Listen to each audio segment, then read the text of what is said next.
Hey there, friends. Pastor Jason here. Glad you can join me for daily devotionals. We're back in Numbers. That's right. The Israelites haven't crossed over the Jordan to Jericho just yet. We're still waiting for that to happen. Moses is getting his last instructions from the Lord, and he's passing those last instructions on to the Israelites. Let's get to it. Numbers 33, verse 1. These were the stages of the Israelites' journey when they went out of the land of Egypt by their military divisions under the leadership of Moses and Aaron. At the Lord's command, Moses wrote down the starting points for the stages of their journey. These are the stages listed by their starting points.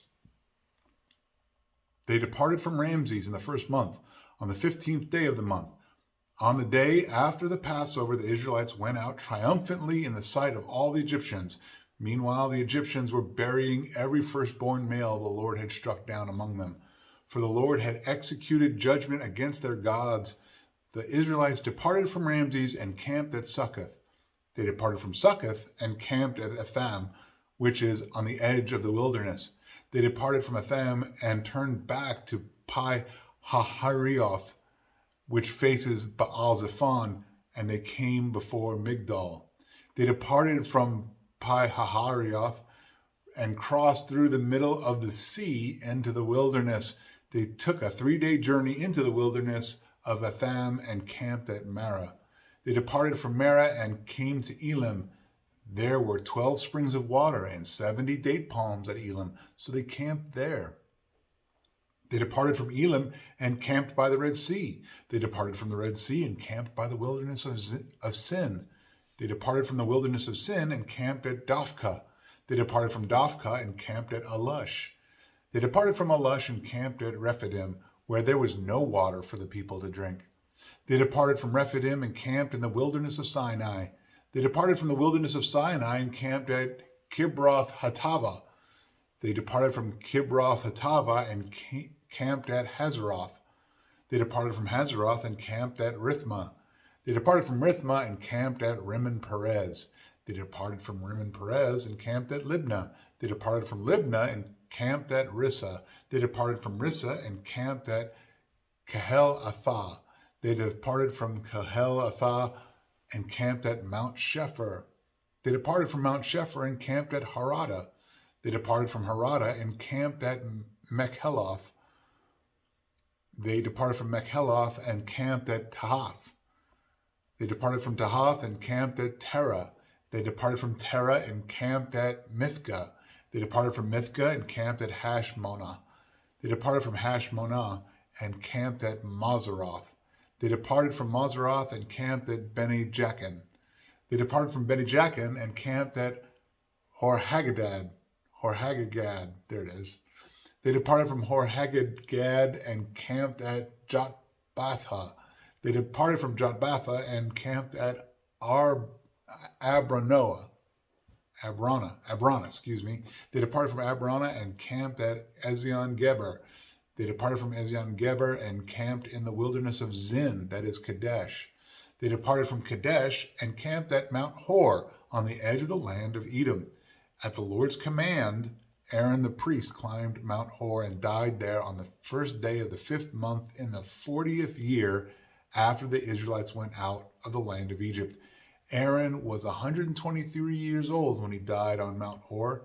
At that time, the Canaanite king of Arad, who lived in the Negev in the land of Canaan, heard that the Israelites were coming.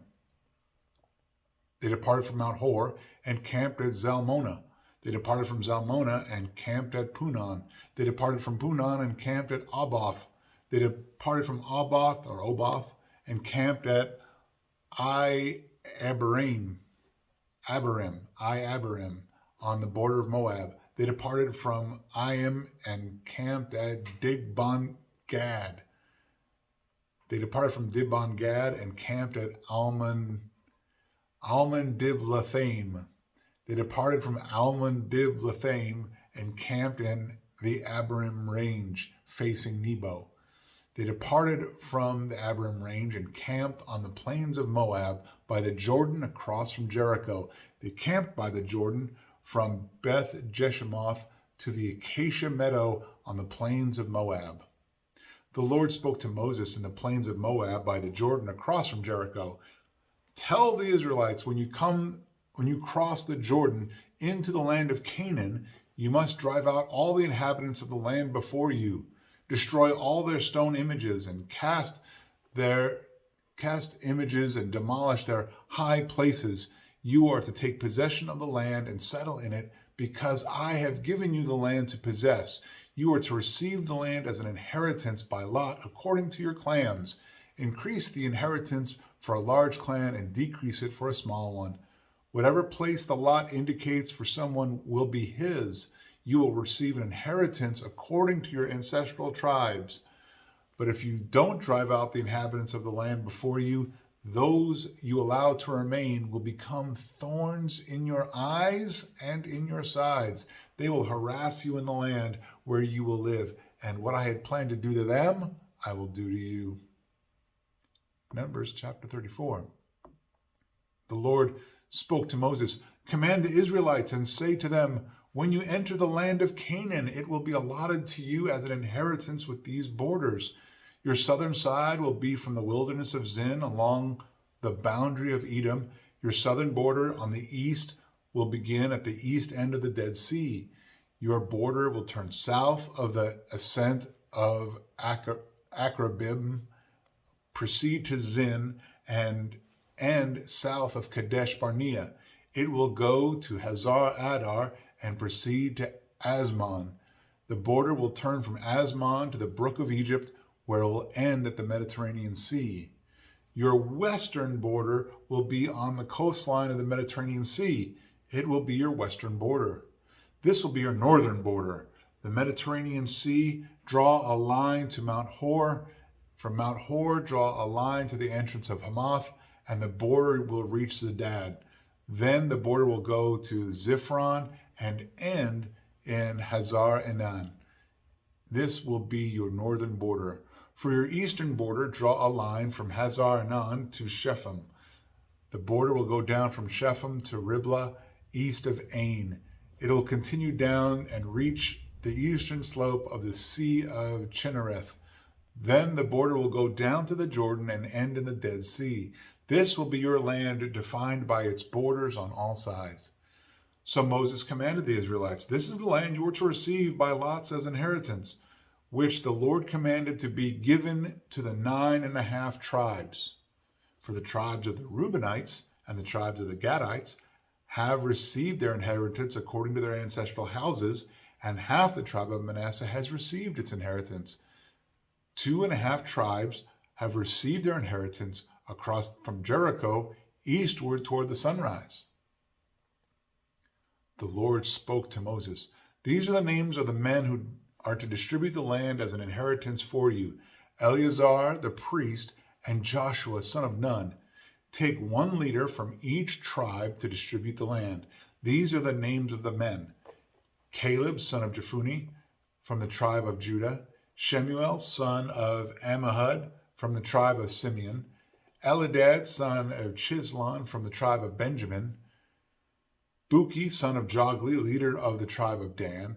From the sons of Joseph, Haniel son of Ephod, the leader of the tribe of Manasseh, Kemuel son of Shiftan, a leader in the tribe of Ephraim, Elizaphan son of Parnach, the leader of the tribe of Zebulun, Palatiel son of Azan, a leader in the tribe of Ishkar, Ahud, a son of Shalomi, a leader from the tribe of Asher, Pedahel, son of Ammihud, leader from the tribe of Naphtali. These are the ones the Lord commanded to distribute the inheritance to the Israelites in the land of Canaan. Okay, well, forgive me if I butchered a name or 3 or more. I hope these chapters are a blessing to you. What can we take out of them? What do we learn? What do we learn about the Lord? He is faithful, right? He does exactly what he said he was going to do. Those Israelites wandered for 40 years. Now, it's interesting to recognize that they have different stops along the way. And it's even interesting where the Lord makes note that the Canaanite king on the other side of the Jordan, when he recognized that the Israelites were coming, But we find out that the Lord is faithful to his word. He's going to do what he said he's going to do. And so we also see that the land given by Lot for their possession, right? They're to wipe out the other cultures because of their gods, and they're to do so faithfully. What do we do? What should we take from that? Is there anything in your land right now that the Lord has given you that really shouldn't be there? We are to be sanctified, set apart, and holy. Is there something in our lives that you put before your Christianity, that you put before your faith in the Lord?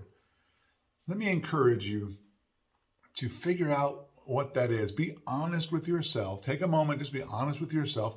Make a subtle change if you need to, or make a very profound change where you have someone hold you accountable, but make a change. Be more holy for the Lord. Don't let anything come into the land that the Lord has given you, your life, get in your way of your relationship with him. With that, I hope chapters 33 and 34 were a blessing to you. I'll see you tomorrow as we continue in Numbers. Be blessed. Be a blessing. I'll see you then.